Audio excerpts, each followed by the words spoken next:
Today we're going to talk about more calculus of trigonometric functions, some applications of the calculus of trigonometric functions, and we'll also get into some integration applications. Related rates example. A balloon is rising at a rate of 3 meters per second from a point on the ground 30 meters from the observer. Find the rate of change of the angle of elevation of the balloon from the observer when the balloon is 30 meters off the ground. The first thing you want to do for a related rates problem is to try to draw a picture. So here's the balloon. At ground level, the balloon is 30 meters away from the person that's observing. As you're watching the balloon go up, your angle of elevation is increasing. You're looking higher. And I want to know what is the rate at which this angle of elevation is changing when this height of the balloon, x, is 30 meters. So everything is related. Their changes are all changing in relation to one another. As the balloon goes up, your eyes go up, and they're all changing with respect to time, but at different rates. So the balloon is rising at a rate of 3 meters per second. So the rate at which x is increasing is 3 meters per second. So we know that dx dt is 3 meters per second. We want d theta dt. We want the rate at which this angle of elevation is changing with respect to time. And when do we want it? We want it when x is 30 meters. Now, we need to come up with some sort of given relationship between our knowns and unknowns. We have a nice right triangle here, and we know that the tangent is opposite over adjacent, so the tangent of theta is x over 30. So that's the relationship that we have between our knowns and unknowns. And so now let's take that. I'll multiply both sides by 30. 30 tangent of theta equals x. And I'll take the derivative with respect to time of both sides. This is where our implicit differentiation will come in. So it'll be 30 times the tangent of the derivative of the tangent of theta, taking the derivative with respect to time. The derivative of tangent of theta is secant squared of theta, and then with respect to time, we have to add this d theta dt. The derivative of x is 1. With respect to t, we tack on this dx dt.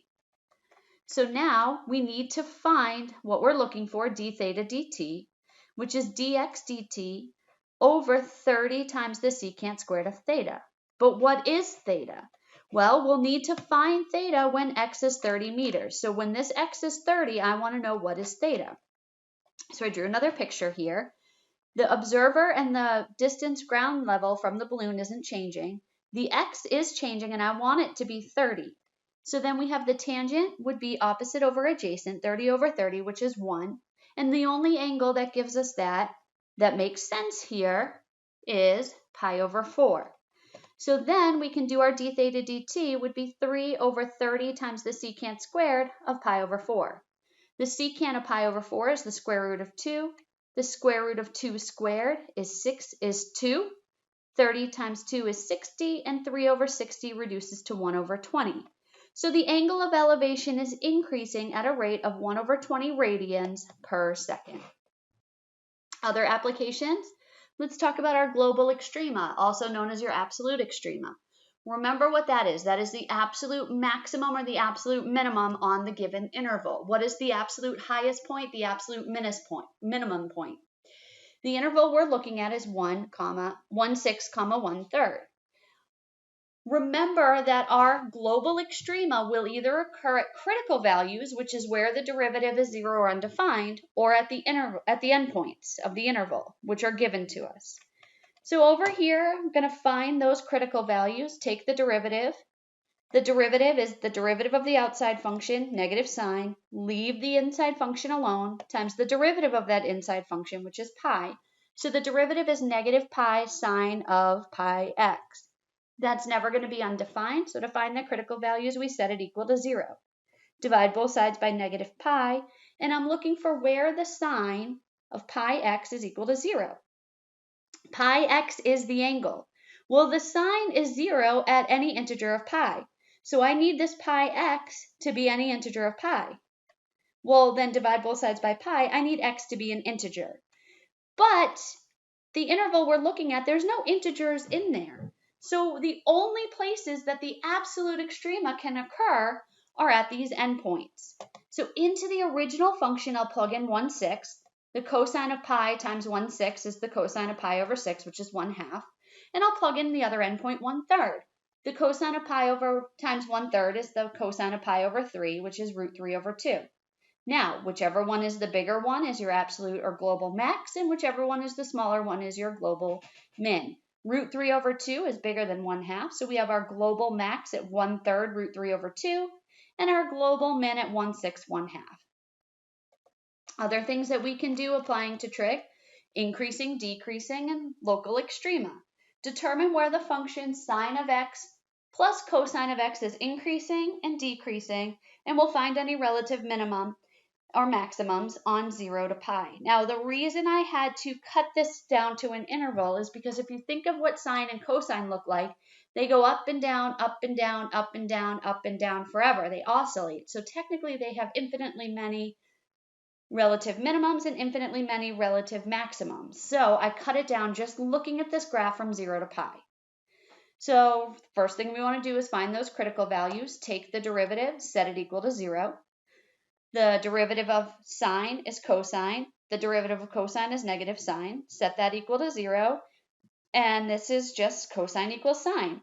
There's only one place between 0 and pi where the sine and cosine are exactly equal to each other, and that's going to be at pi over 4. So the only critical value we're going to have is pi over 4.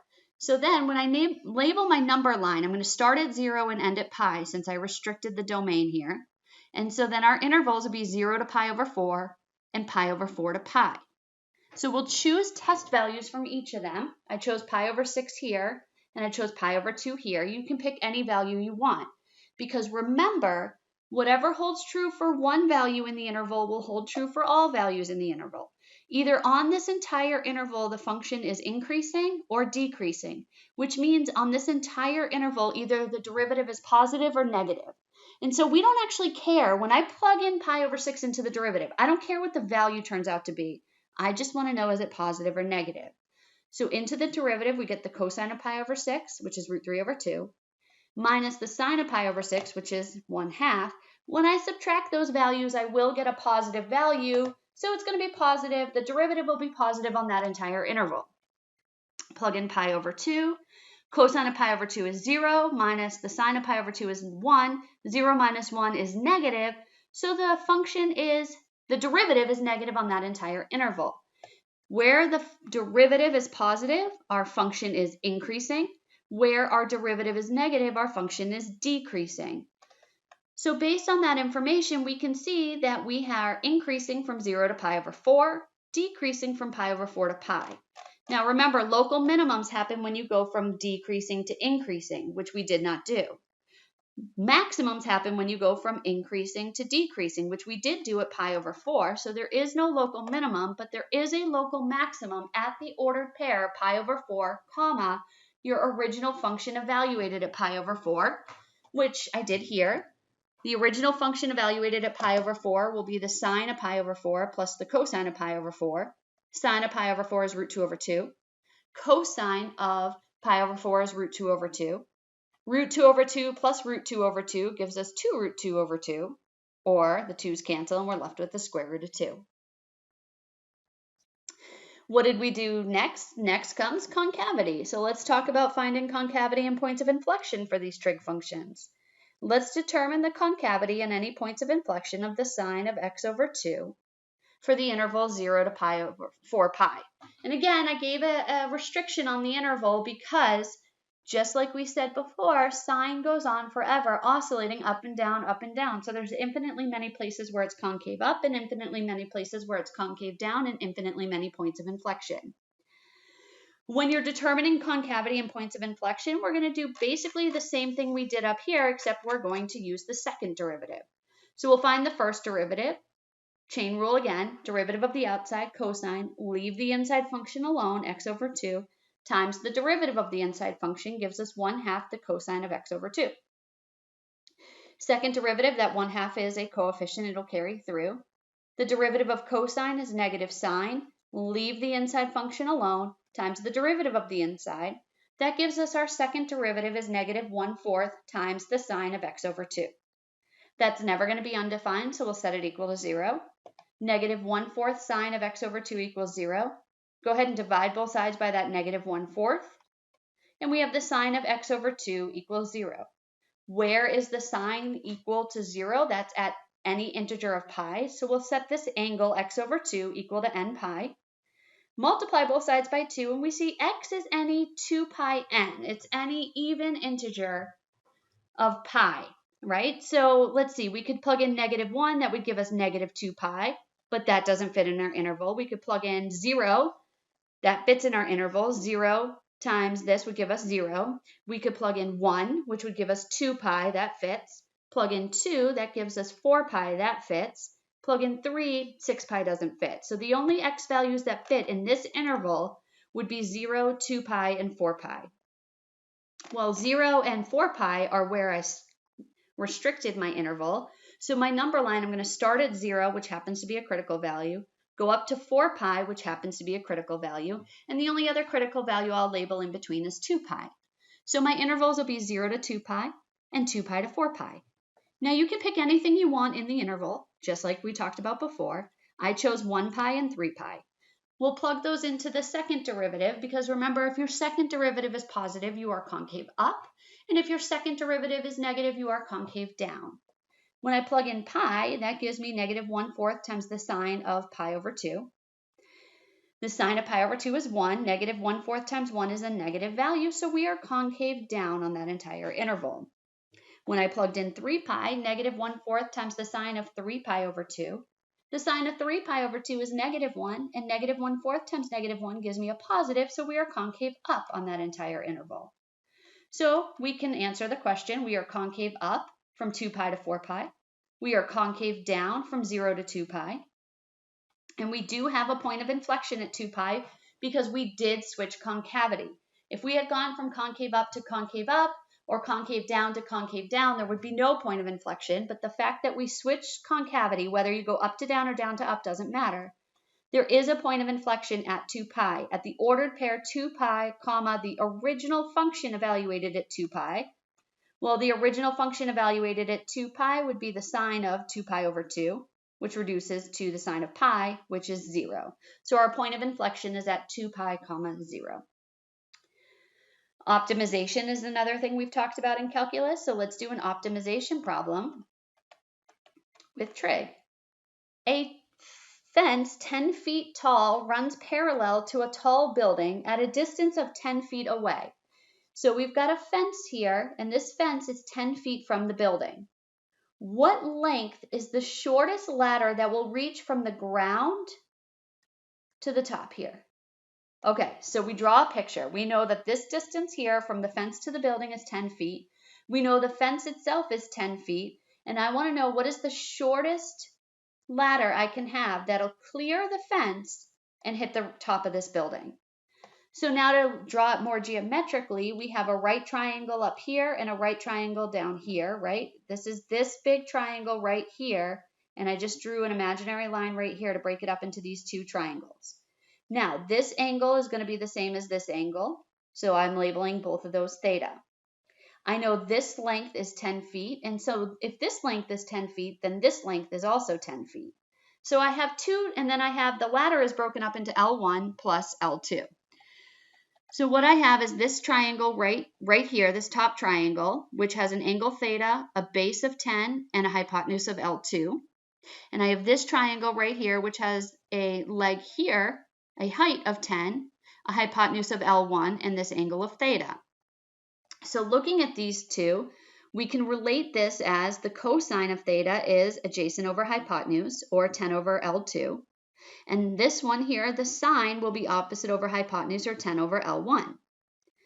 But having the L1 and the L2 in the denominator may not be beneficial for us, so I am going to go ahead and rewrite that as the secant, which is L2 over 10, and the cosecant, which is L1 over 10, right? Just using the reciprocals.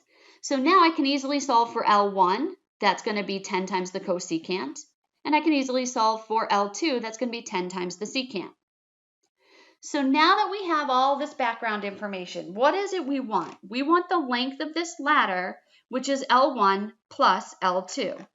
So we want L, which is L1 plus L2, which is 10 cosecant of theta plus 10 secant of theta. So now that's what we're trying to optimize. So once you find the equation you're trying to optimize, the next step is to take the derivative. That's going to give me negative 10 cosecant of theta times the cotangent of theta plus 10 times the secant of theta tangent of theta. Next step is to set that derivative equal to 0. I'll go ahead and add both 10 cosecant cotangent to both sides. And so I'm looking for where 10 secant of theta tangent of theta is equal to 10 cosecant of theta cotangent of theta. Well, let's go ahead and divide both sides by 10. So really what I'm looking for is where is the secant times the tangent equal to the cosecant times the cotangent? Well, whenever you get stuck, one of the things we've talked about is just turning everything into sines and cosines.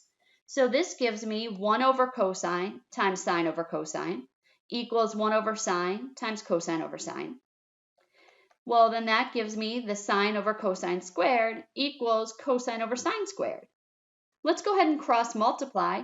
And so really I'm looking, where is the sine cubed equal to the cosine cubed? Well, if sine cubed equals cosine cubed, then that must mean that sine is equal to cosine. Where is the sine equal to cosine? To the cosine? For an angle that would fit here, that would be pi over 4. So now that we know the value we're looking for, remember L is 10 times the cosecant of theta plus 10 secant of theta, and we just found what theta was. So we can say, okay, then the length of the ladder we're looking for is 10 times the cosecant of pi over 4 plus 10 times the secant of pi over 4. Well, both cosecant and secant of pi over 4 is root 2. So we get 10 root 2 plus 10 root 2, which is 20 root 2, or about 28.3. So the shortest ladder has to be about 28.3 feet.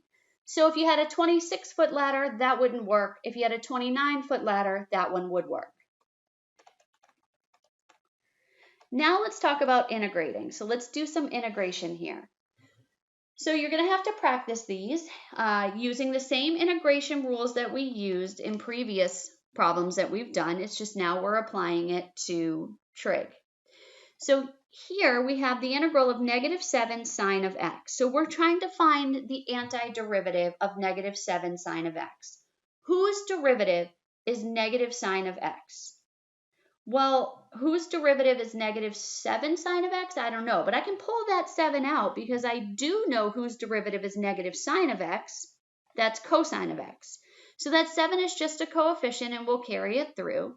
So that's going to be 7 cosine of x. This is an indefinite integral, which means we're looking for all solutions, so we have to add on that plus c, that constant of integration. Here we're doing a definite integral, so we don't need the plus c. We'll actually use the fundamental theorem of calculus to evaluate. So the integral from pi over 6 to pi over 3 of 4 secant squared of x dx. That 4 is a coefficient, it'll just carry through. Whose derivative is secant squared of x? That's tangent of x. So the antiderivative here will be 4 times the tangent of x, but instead of having that constant of integration, we're going to evaluate it from pi over 6 to pi over 3. So we'll take 4 times the tangent of pi over 3 minus 4 times the tangent of pi over 6. That's going to give me 4 times the square root of 3 minus 4 times the square root of 3 over 3. And then we can simplify that. That's going to give me 12 times the square root of 3 over 3 to get that common denominator. So then I have 12 square root of 3 minus 4 square root of 3, which gives me 8 square root of 3 over 3. Let's do another example. The integral from negative 1/2 to 1/2 of 4 dx over the square root of 1 minus x squared. This looks like a derivative, I know. That 4 is kind of interfering with it, so I'll pull it out. It's just a coefficient. Now, whose derivative is 1 over the square root of 1 minus x squared? That's the arc sine. So the antiderivative will be 4 times the arc sine, and I will evaluate it from negative 1/2 to positive 1/2. So that gives me 4 arc sine of 1/2 minus 4 times the arc sine of negative 1/2. The arc sine of 1/2 is pi over 6. The arc sine of negative 1/2 is negative pi over 6. So that gives me 4 pi over 6 minus negative 4 pi over 6, or 4 pi over 6 plus 4 pi over 6, which gives me 8 pi over 6, which reduces to 4 pi over 3. So here, we've got that 5x right there. That's kind of stopping us from being able to take this and say, well, the antiderivative is cosine, because this is a function of x. So we've got an application of the chain rule here. We're going to have to use our u substitution. So we'll let u be 5x. So then du would be 5 dx. Well, I can't just stick a 5 in front of the dx. That changes it. Unless I also multiply by a 1/5. The 1/5 is the one I don't need, so that can come out here. So then when I do my u substitution, it'll be 1/5 times the integral of sine of u du. Whose derivative is sine of u? That's going to be negative cosine of u, right? The derivative of cosine is negative sine, so the derivative of negative cosine would be positive sine. So then I have negative 1/5 cosine of u plus c. But I was trying to integrate with respect to x, not u, so I'll need to replace that u back with that 5x to get negative 1/5 the cosine of 5x plus c. Let's look at e here. The integral of tangent squared of theta, secant squared of theta. So as we've said before, we don't really have a product rule. If we turn this into sines and cosines, that would be sine squared over cosine squared times 1 over cosine squared, which would give us sine squared over cosine to the 4th. We don't really have a quotient rule, so we are going to have to do some sort of u substitution.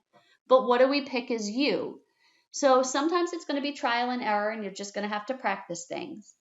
So if I picked secant, then the derivative of secant is secant tangent, but then I'd have an extra tangent there.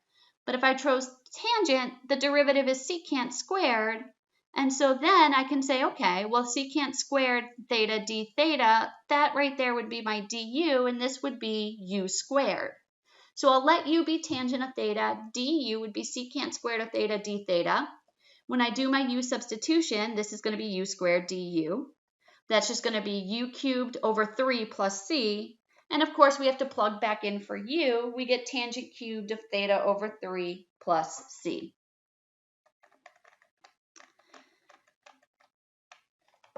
Here's the integral of dx over 1 plus 4x squared. I made a big mistake here, which I will call out in a minute. So we have dx over 1 plus 4x squared. So we're going to go ahead and let u be 2x, so then du would be 2 dx. So this gives me 1 over, if I just rewrite this, 4x squared is 2x squared. So then I have my 1/2 and my 2 here. I can replace that with 1/2 times the integral of 1 over u squared du.